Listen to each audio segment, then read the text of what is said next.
This is my version of the popular Fang gyro rig. It's a rig I've been using pretty much wholeheartedly for sort of the last 12 to 18 months now. It's accounted for many a fish on several different venues and it's brought me great success. However, you may have noticed there's a couple of variations I've made which I feel makes the rig even more effective than the original version I initially started using. So the first main change that I've made to the rig is I've swapped the standard short, stiff hook link for a much longer, supple boom section. The reason for this, when I'm sort of casting at these showing fish, I don't want to be making 6, 7, 8 casts around the swim to try and sort of find a presentable spot to fish on, because by that time the chances are the fish have moved away, you've spooked them.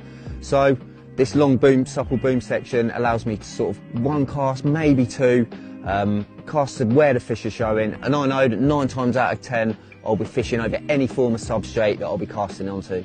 So there is one disadvantage I found with the Baliq hook links. The anti-tangle properties aren't as good as they would be with a stiff hook link. However, through experience, I've learned to overcome that. As long as you sort of cast aggressively, hit the clip if you are fishing sort of a snag or whatnot, or follow the hook link down with your eyes, and when the lead's just about to touch the bottom, pull back slightly and follow the rig down on a tight line. I also like to physically watch with my eyes, and if I see that lead and hook bait separate, I'm happy. If I don't, I'll reel it in and keep doing it until I'm 100% happy that it's gone out there tangle free.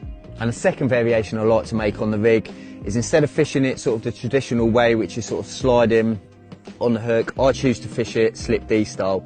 And the main reason for this is the hooking potential. And when the fish pick up the bait and try and blow out the rig, the bait gets pushed all the way back there, leaving the hook open and really exposed, meaning you're going to get them better hook holds every time.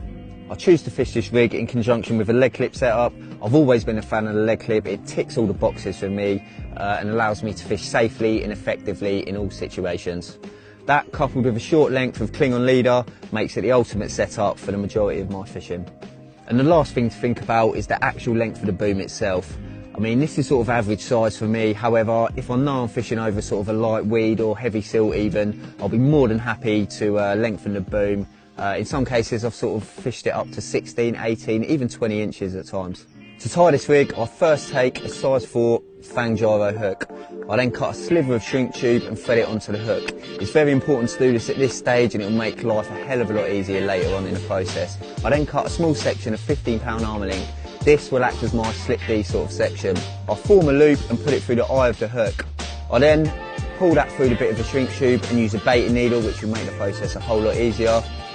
Then I'll get my plastic brake screw, thread that on before pulling the loop of the slip D over the hook and creating my D section. I will then tie it off in sort of a knotless knot fashion by taking one tag end, 3 or 4 turns back through the eye, and then repeating the process with the other tag ends, which will make things nice and tight. To finish things off, I'll cut both the tag ends and then burn it down with a lighter. I'm then ready to slide my shrink tube down over the barrel of the swivel and shrink it using a kettle.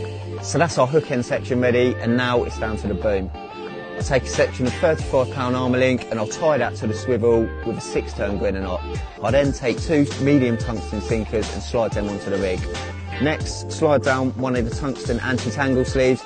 Then all that's left to do is to create an overhand loop knot, and this will make things much easier when attaching it to the quick change swivel. And the last thing to do is simply slide the anti-tangle sleeve back up over the quick change swivel. Onto my lead setup, and the first thing I will do is take my spool of cling-on leader. I will then get my splicing needle, go through the centre of the cling-on leader and splice a small section, popping the needle out the other end. Before completing the splice, I will thread on a quick change uni swivel and then make my loop and pull the needle back through the cling-on leader to create the perfect loop. I will then pull the cling-on leader back through itself and pull everything down tight. The next step is to then thread on a tungsten leg clip followed by a tungsten tail rubber. To complete the leader, I will then take my splicing needle again, go to the other end of the cling-on leader, splice a small section, create a loop and pull the cling-on leader back through itself, repeating the process and cutting off the tag end. And there you have it. That is my take on the Fang gyro rig. All that's left to do now is pick a hook bait of your choice, add a little bit of putty and make sure that that rig is critically balanced, so when you cast it out, it slowly sinks through the water. Like I said, it's a rig that I have the utmost confidence in. I've been using it in a variety of situations this year and it hasn't let me down.